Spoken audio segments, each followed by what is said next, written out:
of the year. Wildfires burn more land and push more people out of their homes. The Cache Mountain fire near Sisters stretches firefighters to the limits and threatens the Black Butte Mountain Resort community. Tonight, live Team 12 coverage continues on fire season 2002. Good evening. Kurt has the night off. Team 12 coverage of the wildfires in just a moment. But first tonight, some breaking news from the Clackamas County Sheriff's Office. The Sheriff's Office is calling it a meth lab bust of mammoth proportions. At this moment, investigators are on the scene tallying up the value of drugs found at a site just north of the Clackamas County border. The meth lab is actually in Gresham on Southeast 267th Street. The value of the drugs, we're being told, could reach as high as $1 million. We do have crews on the way to the scene, and of course we will bring you more as it becomes available to us. Now to the latest on the Oregon wildfire. Some families are relieved to have their homes, but the fear of encroaching flames has others packing up treasures in case they're forced to leave. Here's the latest tonight. Tonight, some 5,000 people are still out of their homes at the resort community of Black Butte Ranch. Families were evacuated there this weekend because the Cache Mountain fire is burning in central Oregon. And now there's another fire threatening people in southern Oregon. There's an evacuation standby tonight in the Illinois Valley near Cave Junction. The Florence fire is nearly 70,000 acres. It could force about 17,000 people to flee. Better news for families who had to leave their homes last week in the Dalles. The evacuation advisory from the Sheldon Ridge fire was lifted just 2 hours ago. The biggest fire the state is dealing with tonight is in central Oregon near Sisters. As we continue our ongoing coverage of Oregon fires, we take you to the Cache Mountain fire, which threatens home in a popular resort area.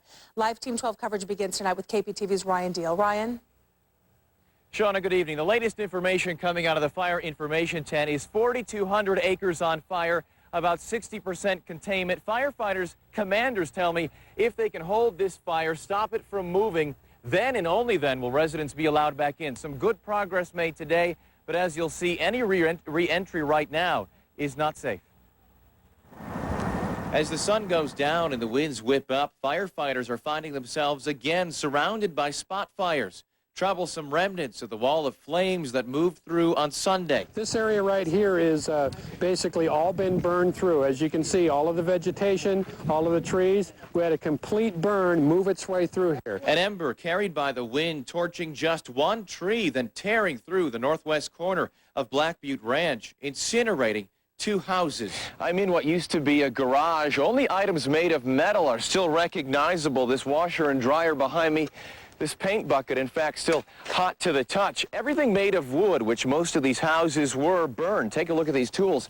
The handles burned right out, and this piece of glass, this was a window. The fire had the glass flowing like a river. We hate to lose anything, but we had to triage the homes. They were gone. We didn't waste resources or time on them. We just saved the rest. 84 others were saved. Firefighters say because of preparations made by the owners. The green lawn around the house, you got concrete roof, you don't have the wood shake.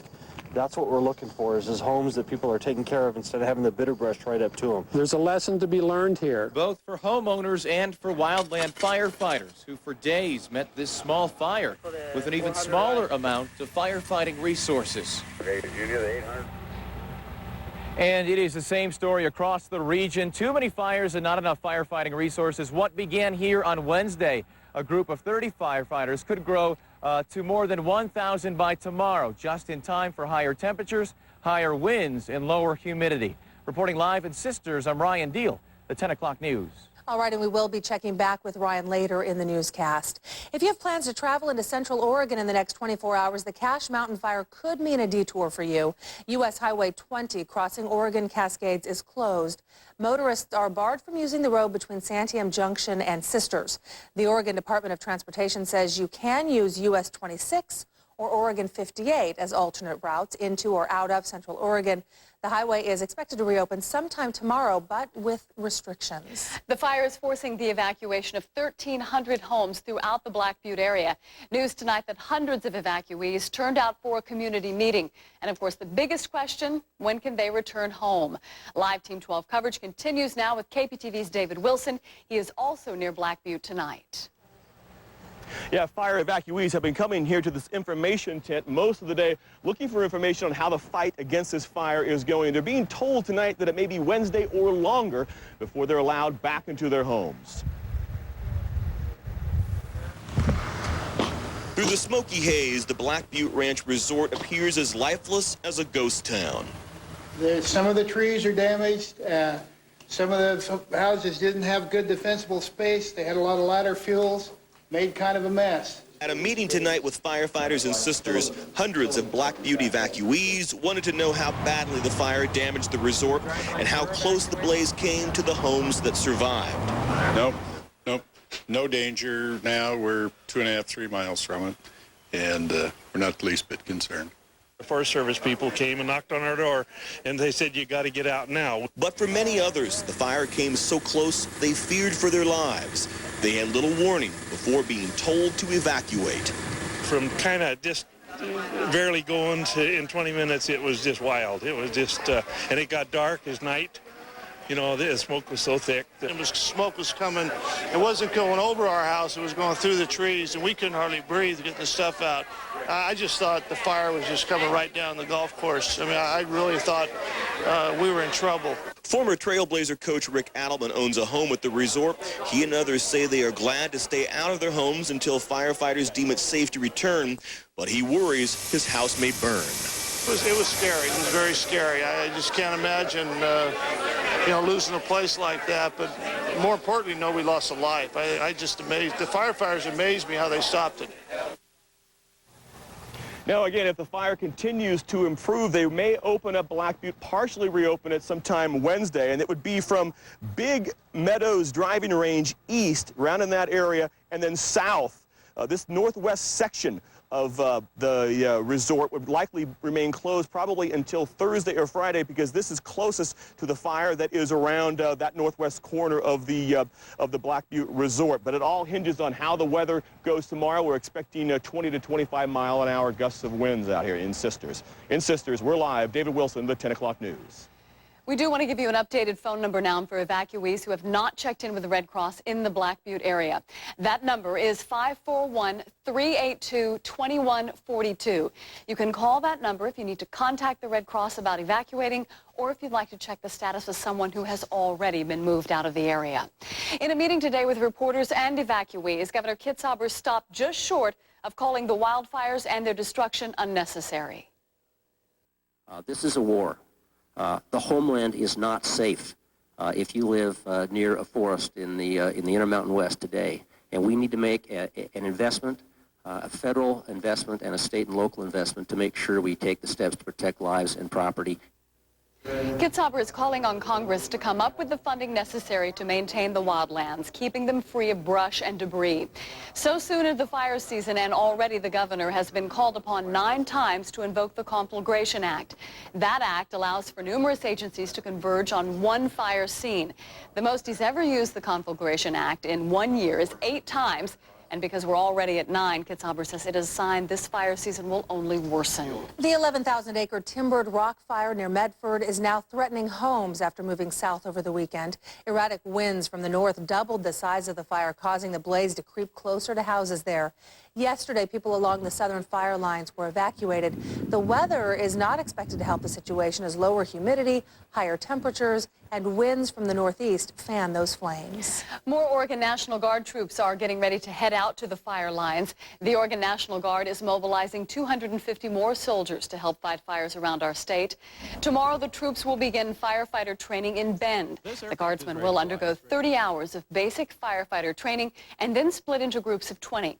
Now, currently, Oregon is short 80 20-man firefighting crews. No word yet tonight on where the troops will be deployed. The Sheldon Ridge fire is considered the second priority in the state right now, according to the Northwest Coordination Center. The fire near the Dalles is about 70% contained tonight. That fire has burned nearly 13,000 acres. It's burned 8 buildings and damaged 1 home. Earlier tonight, an evacuation warning for 200 homes in that area was lifted. Well, firefighters in the Dalles were helped by winds that weren't as strong as they were yesterday. Plus, cooler temperatures are in the forecast. KPTV meteorologist Rod Hill is out on the weather deck with the very latest tonight. Rod? Yeah, Shauna, for the central and northern portion of our state today, as we've just told you in our continuing coverage, the weather really wasn't that bad, and in many cases, firefighters were able to advance their causes. The weather tomorrow will be very similar to today, or perhaps a little bit better. So the news tonight is looking up. Take a look at the wind gusts that we had today. These reported from the airport near the Dalles. The peak wind gusts this afternoon, at the Dalles at 2 o'clock was at 32 miles per hour. Generally, the winds started to get gusty around 9 this morning and stayed that way into the early evening hours.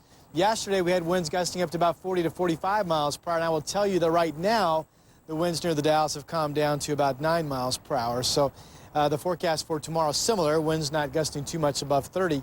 The Redmond forecast for tomorrow near that fire in Sisters, the Cache Mountain fire, the high temperature tomorrow expected to be about 89 degrees. Relative humidity factor is about 30%, which of course is a lot better than what would be considered bone dryness, down to around 10 or 15%. The forecast probably improves even over the coming days with some cooler weather. Complete details coming up tonight at about 10:31. Okay, Rod. Firefighters who used fire shelters while battling the winter fire were not in life-threatening danger. That's according to a new report tonight. The firefighters were battling spot fires in the northern end of the blaze. The crew boss told investigators he ordered the deployment of the shelters to calm fears and give protection from the heat. The crew remained in the shelters for about a half hour. The shelters look like these that you're seeing on the video. 2 of the firefighters suffered burns. 15 others suffered smoke inhalation. Well, tonight we'd like to know, have wildfires affected your summer vacation plans? That's our 12 Talkback online poll question. Log on to our website, Oregons12.tv, and see results tomorrow on the 10 o'clock news. Just a little over an hour ago tonight, Portland police had to break up an unusual disturbance at the Perry Center. Police say 11 9 to 13-year-olds were involved in a fight with 5 of the staff there. The initial calls indicated that there might have been a riot, but police say that it was not that serious. One staff member did get bitten by one of the kids, but other than that, there were no other injuries reported. The Perry Center is a home for children under 14 who have behavioral problems. Well, the man who terrorized a Washington County neighborhood for days makes an appearance in court. 49-year-old Raymond Stock finds out what he's charged with as some of those he's victimized in the past look on. KPTV's Anna Katayama has the latest for us tonight. And this is your Mark card. Police returned much of what was stolen from Lisa's home last week. I want you to There count was that. 60 in here. Raymond Stock called police from jail over the weekend saying he wanted to return Lisa's purse. I cannot believe it. Okay, and have you read them? Stock made his first appearance in court today. He's charged with 9 counts of burglary. Police say he broke into at least 3 homes. I want to know what he was doing around the area where my daughter's at. In the courtroom today, a Washington County family that worries Stock may have been in the area looking for them. Danielle Stiller says Stock has threatened her before. He showed up at my house and at my school and threatened to kill me and kill my family. Stock served time in prison for raping Danielle when she was just 10 years old. Last week, police say that Stock sped away from a traffic stop. Ammunition in his van exploded. For the next few days, officers say that Stock wandered about Washington County, breaking into at least 3 homes, including Lisa's. I walked in the house and saw a watermelon on my coffee table and a beer by my TV. It was 11:30 at night, and Lisa's husband wasn't supposed to be home. Lisa says that's when Stock walked out of one of the back rooms and made an off-the-wall comment. Some weird man's been calling you. We need to sit down and talk. That was KPTV's Anna Katayama reporting. Stock's next court appearance is scheduled for Monday, August 5th. Coming up, Britney Spears sporting a nasty attitude. The pop diva, well, she offended the crowd at her latest concert. We have that scoop. Also, a mystery from the deep blue sea. Dozens of whales beached themselves on the East Coast. The latest on the rescue attempts. Plus, an amazing story of survival. Those miners who survived for several days trapped in a watery pit talk about their dramatic time under the ground when the 10 o'clock news returns. Big dreams, big moments. Celebrate with your favorite friends. I'm getting married today! There's wild romance. Come on, Ross, let's go have sex. And big events you won't want to miss. We're going to see each other naked. Excellent. The best times are with friends. Yeah, baby. Turn it up to the new UPN 49 this fall.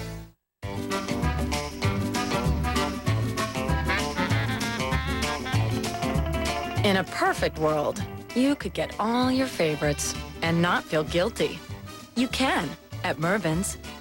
New Balance, Cuisinart, Union Bay, Jockey. Find all your favorites. 9 & Company, Dockers, Adidas, Arrow, Mervyn's. Big brands, small prices. Come on. Yeah, I'm still in the car. 10 minutes, an hour, I've got no idea.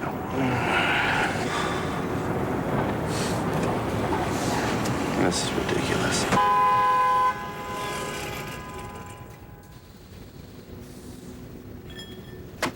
Can't wait to get your new Jetta? And with the offers going on now, why would you?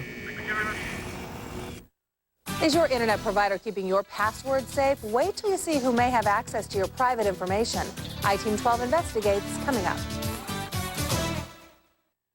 On the moon, in the future, one man is going undercover. Oh, yeah, look at that. Look at me. And he'll need all the help he can get. Let's get it right this time. Uh-oh. On August 16th, the biggest comedy adventure of the summer is Out of This World. Eddie Murphy. It's a cryogenic chihuahua. For 2 minutes under fro, should be... The Adventures of Pluto Nash, rated PG-13. Starts Friday, August 16th. Folks are talking about the selection at Standard TV and Appliance. Here at Standard, we found what we needed within the budget because of the fact that they had such a wide selection. You're right. The truth is you couldn't go anywhere else in town and find more selection. I think when we walked in the door and saw the selection that was here at Standard TV and Appliance, we're kind of like, this is where we can make the buy that we need. We really didn't need to go anywhere else. With thousands of appliances in stock, Standard TV and Appliance. Well, once a week really isn't enough, is it? Well, I can handle more. How about 5 days a week? Will and Grace, 5 nights a week. Coming this fall to the new Fox 12. You're watching the 10 o'clock news. Welcome back. The sister of one of the saved Pennsylvania miners speaks out about her family's ordeal. Holly Papernak lives in Cresswell, that's near Eugene. Her brother Mark was the last miner to be pulled out of the water-filled mine. Holly stayed in close contact with her brother's wife and watched the rescue efforts on TV. She says the ordeal, of course, was taxing on her sister-in-law. As long as they were drilling, my sister-in-law was holding up pretty good.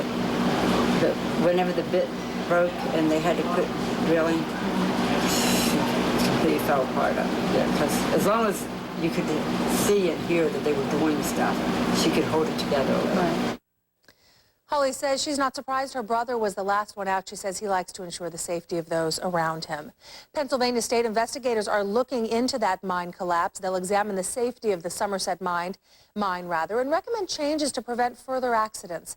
Meanwhile, the miners who endured the 77 hours trapped in that flooded mine shaft are talking about their ordeal. David Mattingly has their story.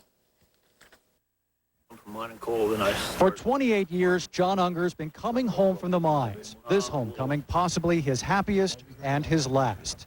When the water first broke through, I've never seen anything with so much rage in my entire life. Unger, a miner released from the hospital today, echoing thoughts among the 9 survivors who were trapped 240 feet underground. If not for the expert drilling of an emergency air shaft, all would have been lost. We cut through, the air was bad. And when the air was coming through there, it made us kind of really sick. And when they punched that 6-inch hole and put that other pipe in there and started bringing air into us, it's saved our lives. 9 lives saved in a situation that could have easily killed them all. A 77-hour-long brush with death that continues to weigh heavily on their minds. Randy Fogel is one of the miners who remains in the hospital, but not the only one rethinking life as a coal miner. All thought about it and what everybody's went through. I don't know if too many of us will go back to what we did do. Some of the miners, however, say what happened to them is not likely to happen again. A few want to go back, making the decision even tougher for people like John Unger. My family don't want me to go back, and I almost didn't see my family again, so they're kind of the key. And as the miners continue to go home one by one, concerns about their future include emotional issues, the possibility of post-traumatic stress, remnants of an ordeal that has profoundly affected 9 lucky lives. David Mattingly, CNN, Johnstown, Pennsylvania. Regulators are looking at 34 other mines around Pennsylvania that are located next to abandoned mines. They're trying to determine whether or not changes need to be made. The I-40 bridge in Oklahoma officially reopened today, nearly 2 months after its collapse took the life of an Oregon woman. 58-year-old Janine Cawley of Lebanon was among the 14 victims who drowned in their cars after a barge slammed into the bridge, causing it to collapse back in May. A makeshift memorial for the collapse victims stands at a nearby park. Today, transportation officials reopened that bridge 10 days ahead of schedule. You know, most magicians are content to pull a rabbit out of a hat and think they've accomplished something pretty terrific. You folks in here in Oklahoma have pulled a bridge literally out of the river. The reconstruction project cost $30 million. That's twice the original estimate. Investigators are hoping data recorders retrieved from the scene of an Amtrak wreck today will help them figure out what went wrong. The passenger train was headed into Washington, D.C. from Chicago when it derailed this morning in Kensington, Maryland. About 30 people were seriously hurt when the double-decker train jumped off its tracks. More than 60 other passengers were also injured in the accident. It just looks like a toy train some kid had knocked over a hill. The trains are all intact. They've just been toppled over. The locomotive's 2 data recorders will tell how fast the train was going and what the engineer was doing when the train derailed. One possible cause being looked at tonight is that temperatures in the mid-90s could have warped the tracks. An Oregon father and his son are dead tonight after their small plane crashed in Wyoming. Tom Dorsett of Hillsboro was flying the single-engine Cessna. His son Tim of Southern California was the only passenger.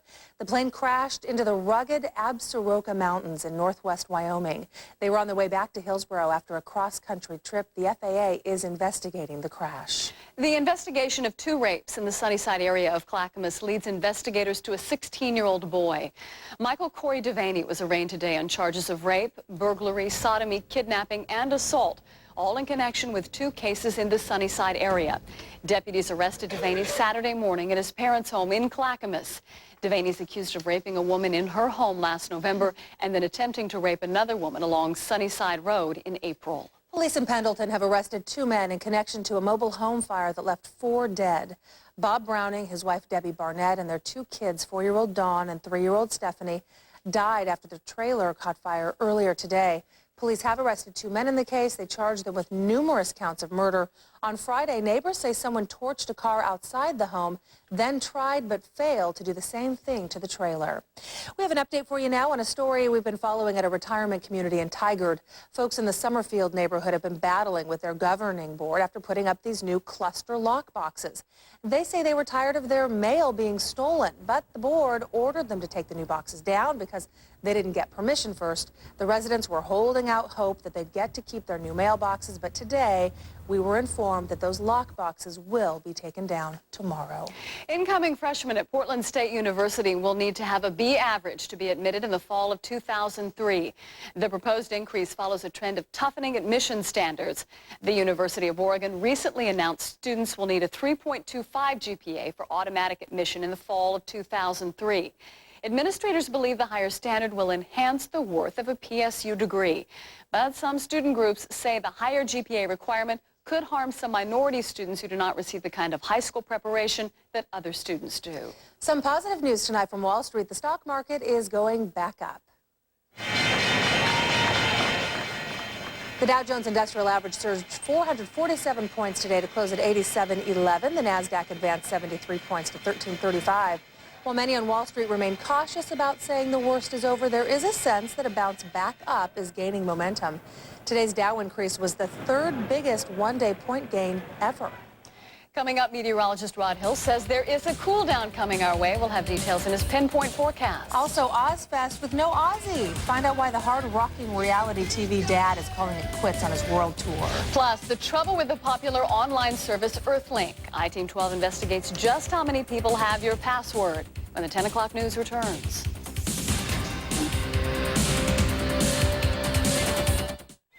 How can you tell when a change is about to happen?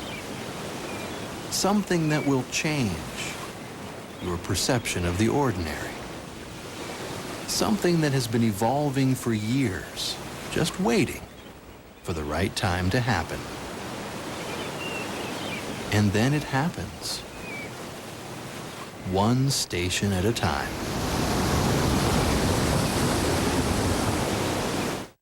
As state senator, Gordon Smith helped implement the Oregon Health Plan. As U.S. Senator, he passed the State Child Health Insurance Plan. The result? 41,000 more Oregon children have health care. Now, Gordon Smith is leading the fight to protect Medicare benefits for seniors and to make sure every uninsured child has health care. Independent, effective. Oregon's Gordon Smith. Oops, she did it again. Pop princess Britney Spears is back at the center of controversy. See why fans in Mexico are calling her a fraud. Coming up. I bet she's a hugger. Oh, no. Definitely a high fiver. No. This one's a jumper. Enjoy. You can bet on super low 1.9% financing on the adventurous 4Runner or roomy Sienna. But that's not all. You can also bet on great cashback savings. Hey up. Nice. I'm Catherine Healy with Anstey Healy Design. What's your Oregon agriculture? Probably berries are my favorite Oregon agricultural products. Walnuts and hazelnuts, just anything from Oregon is wonderful to cook with. We just had a big crab feast at our house over the weekend with friends from Seattle. We have a package design firm in Portland. We specialize in specialty foods and premium beverages. Employing 1 in every 12 Oregonians. Oregon agriculture, everywhere, every day. Welcome back. Passwords are the key to your life online. That's why some people in the computer world were surprised to find out a major internet service provider, Earthlink, lets its customer service staff see customer passwords. iTeam 12's Carrie Tomlinson joins us now with more. Carrie, this is kind of scary. Well, yes, computer security people say this also could be very dangerous, leaving your passwords open for what they call a harvest.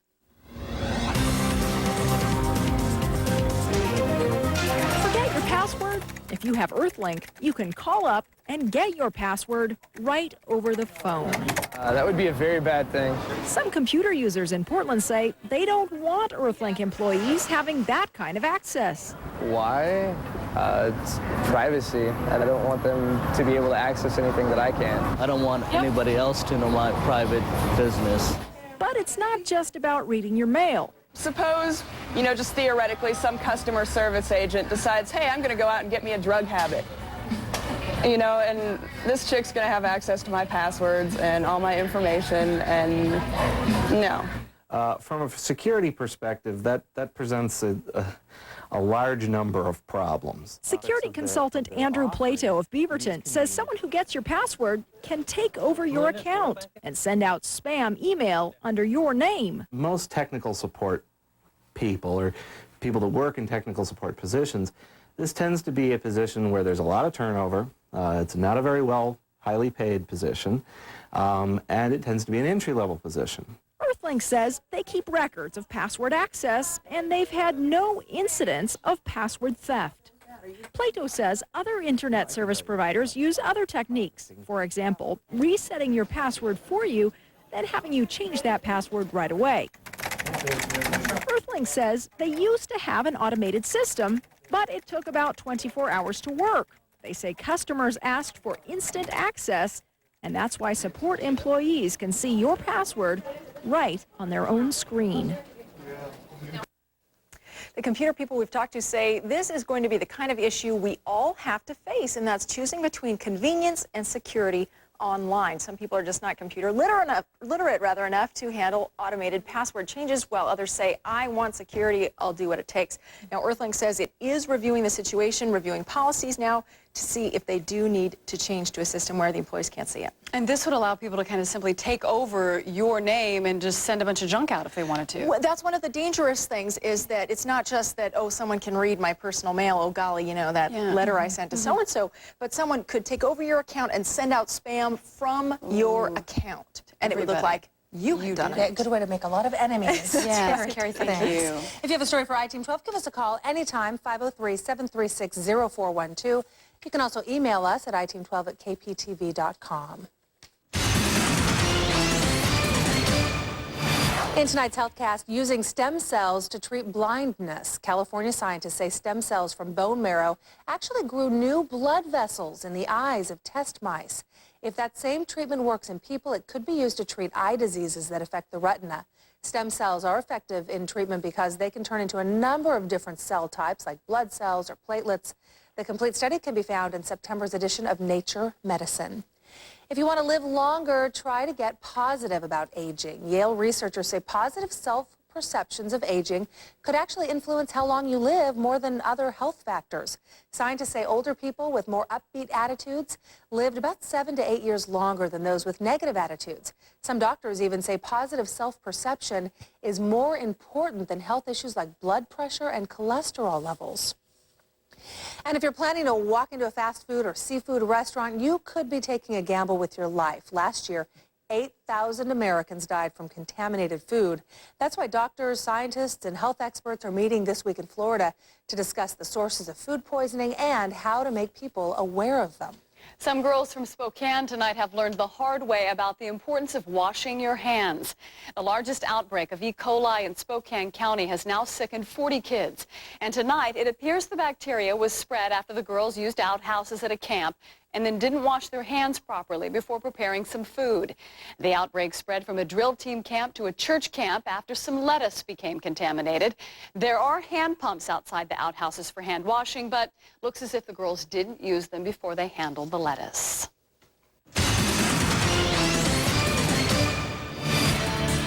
Yeah, fortunately, everybody's already had dinner tonight, right? Wash those hands. Yeah. Another reminder. Hey, you know, the news is good weather-wise, because if you think about it, the fire situation really got out of hand during 2 heat waves where temperatures were near 100 and we had thunderstorms.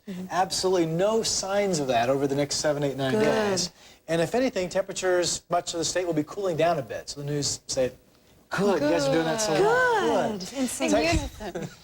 Oh boy. Take a look at your satellite picture for tonight.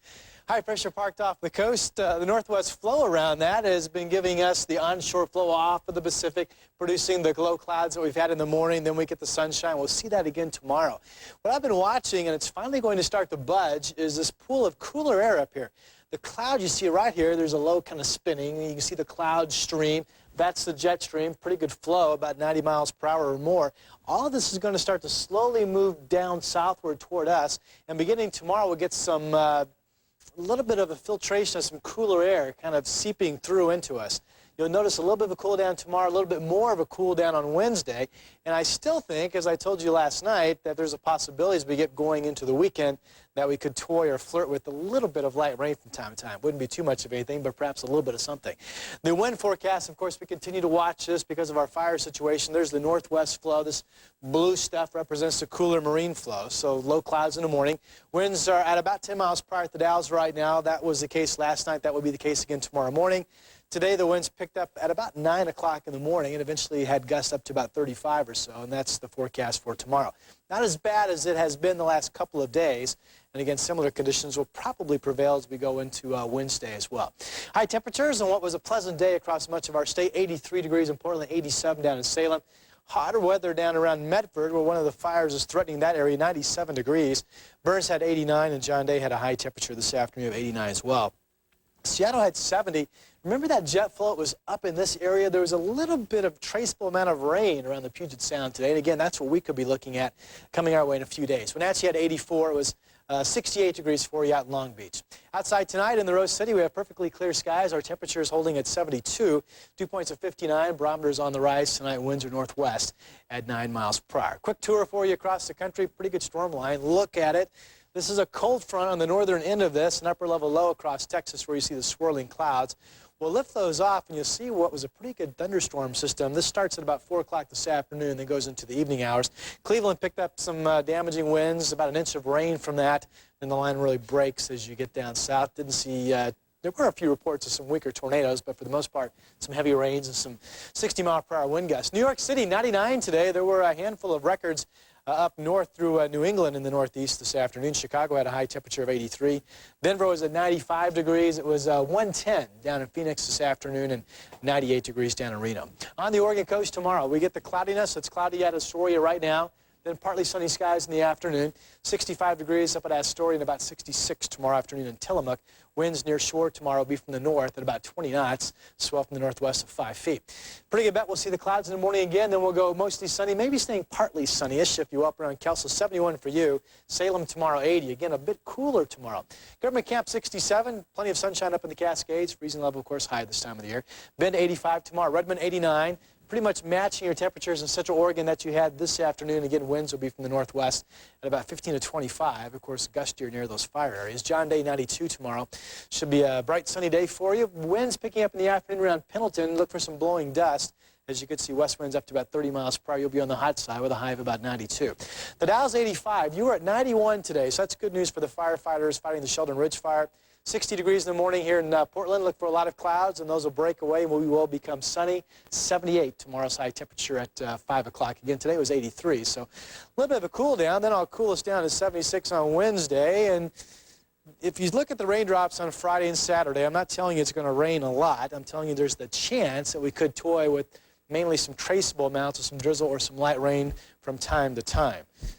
And that's what I'm telling you. You need to put like one drop on the graphic. Yes, tell us that, we need the rain. Well, see, I put that graphic like that so you have to listen to what I say. Doesn't and then it work makes so, me Rod. I feel look at the more picture and important. that's all I remember. We're going to stop giving you a good in unison. Thanks, Rod. Just ahead is a giant asteroid in space on a collision course with our home. We first told you about it last week. The latest information from NASA just ahead. Also, a breathtaking volcanic eruption when the 10 o'clock news returns.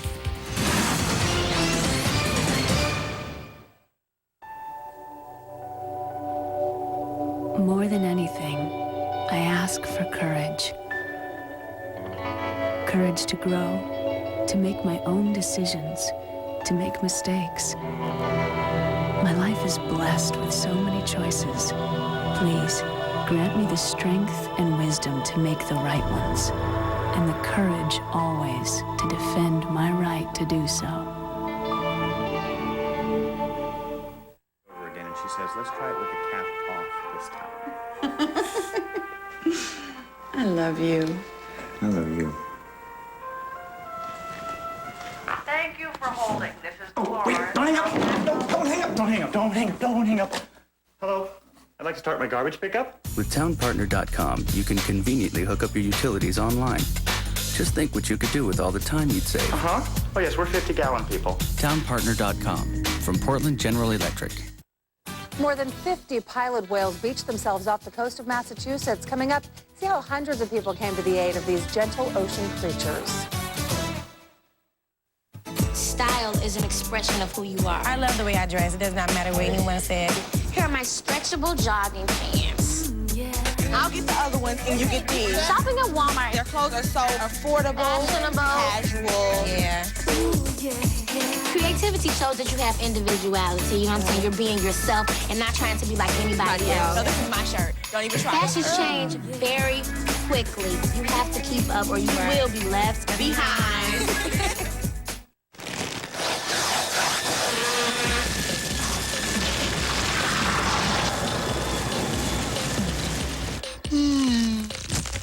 It's Honey Nut Chex Mix. And honey, it's a total buzz. Honey Nut Chex Mix. Get into the mix. 100 years of engineering GMC trucks. And what do we have to show for it?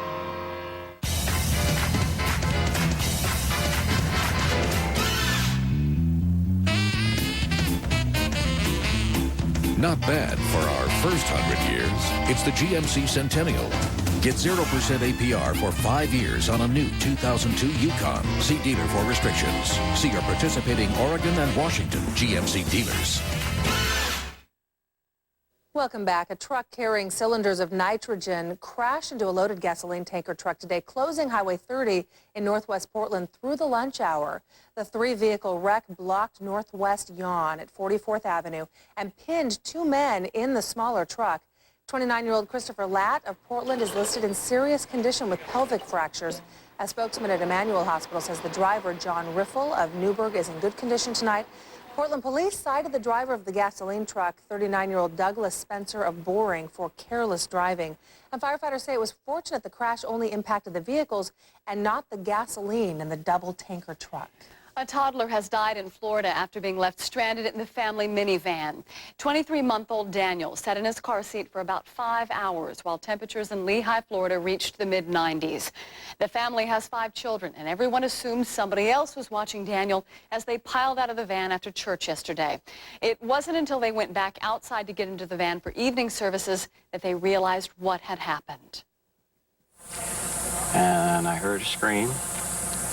And so I stopped what I was doing and I got up and looked over in the direction of the scream. I saw my next door neighbor carrying his youngest son into the house, and their oldest daughter was just panicky, screaming, crying. Investigators say the family went inside to take naps and they didn't realize that Daniel wasn't there.